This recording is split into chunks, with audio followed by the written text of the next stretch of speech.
As the prophet of esports, I rely on trustworthy and meaningful data every day. Data from our research partner, YouGov, offers the most complete view of esports fans and gamers in the world, providing context to who they are, what they think, the brands they buy, and things they do. YouGov's connected insights and research services inform strategy at every level. If you're a team, a brand, agency, or rights holder, you should be talking with YouGov. Their partners measure and maximize ROI and are telling compelling stories with data. Visit yougov.com/gaming-esports to learn more. Let's talk about Rocket League and Fortnite, because we started with Fortnite, and I think it's worth visiting this, especially in the context, by the way, of sort of the Fortnite as it pertains to the metaverse, which, by the way, shameless plug, go subscribe to the Meta Business podcast that Jeff and I host, where we talk about everything business of the metaverse. But we have this story, which I thought was interesting. It says, Rocket League Live offers a new way to watch esports inside of Fortnite. So Fortnite is hosting its first of multiple Rocket League watch parties, obviously inside Fortnite. So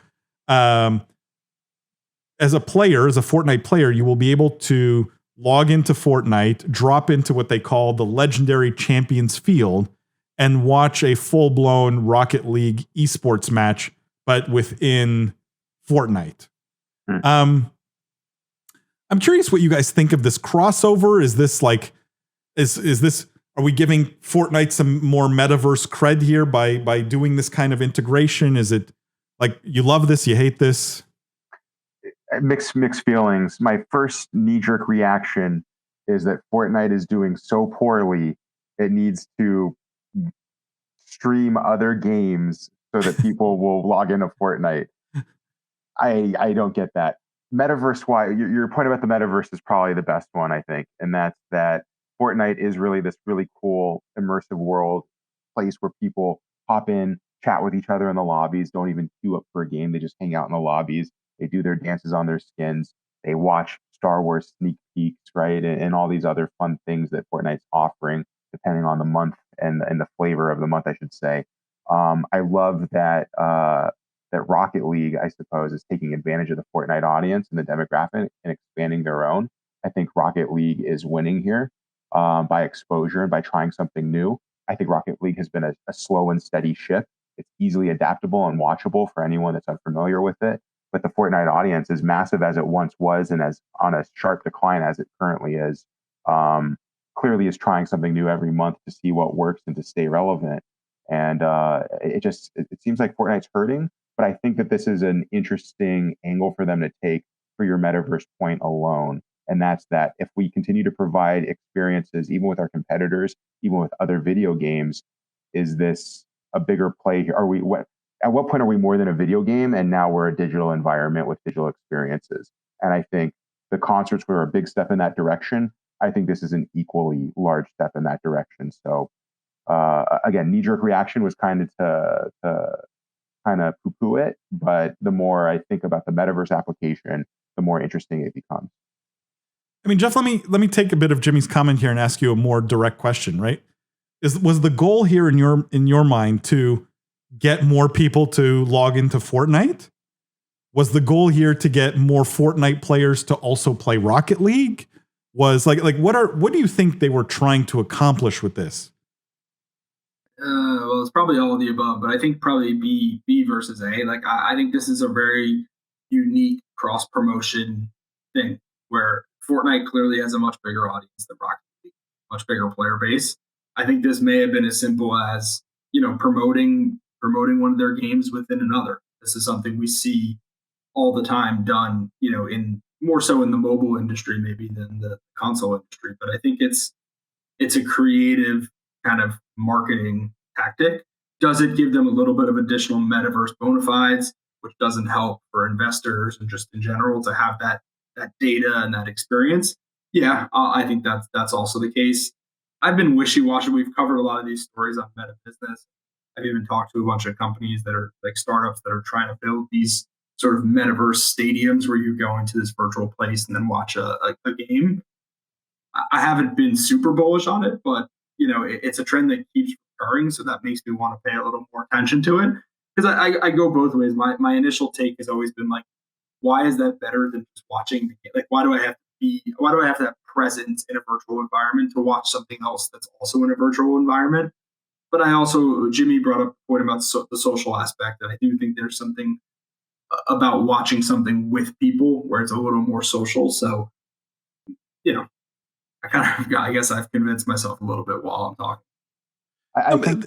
Yes, sir. Go ahead, Jimmy. Go ahead. I think the credit that we're giving Fortnite also is a little generous.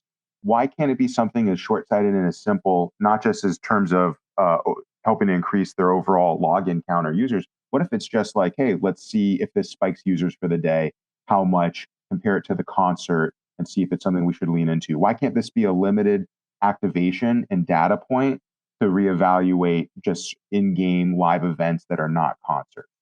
I don't know. I think it's a great point. Like just testing different things. I don't know if that's mutually exclusive to what we were just saying, but I do think you're probably right. And everything they're doing is testing, various data strategies. It's an interesting moment, right? I think a gaming historian may look back and call this, and I don't want to, give this more importance than it really deserves, but if what they're doing is putting a Rocket League match up on a virtual screen, right? Mm-hmm. The same way people watch a movie inside of Fortnite, that's not that interesting, right? No. At all. If you could drop into Fortnite and you're in a stadium where the Rocket League cars are being rendered in Fortnite's engine, right? This is has more impact, I think, in terms of the moment. Because now, as I've always said, one of the steps to the metaverse, capital T, capital M, is being able to tie these games together, being able to tie these universes together. And this seems like a very simple example of that, but could be an important one, right? If you can do it with Rocket League, arguably you could probably do it with more complex games.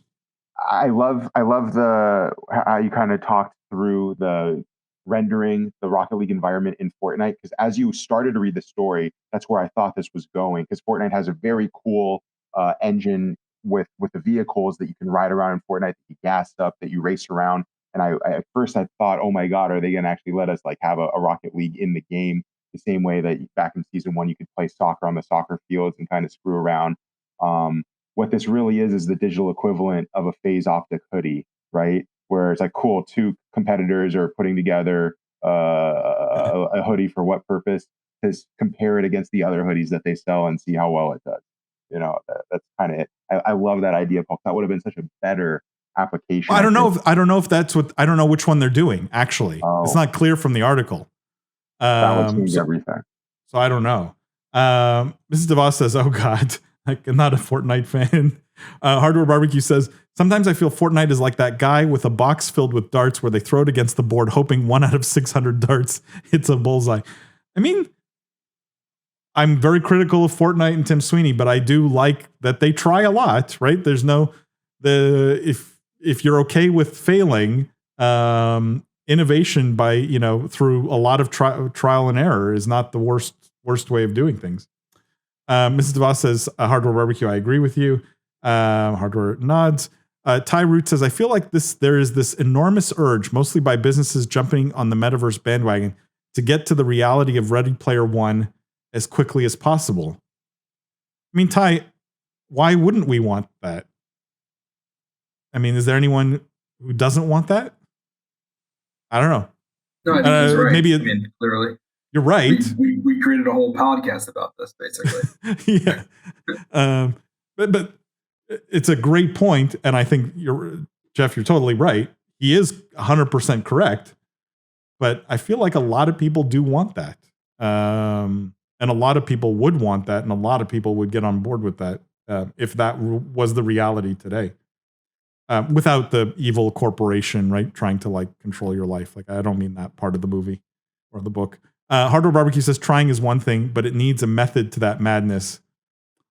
That's the question mark. Hardware, is there a method to their madness? Question mark.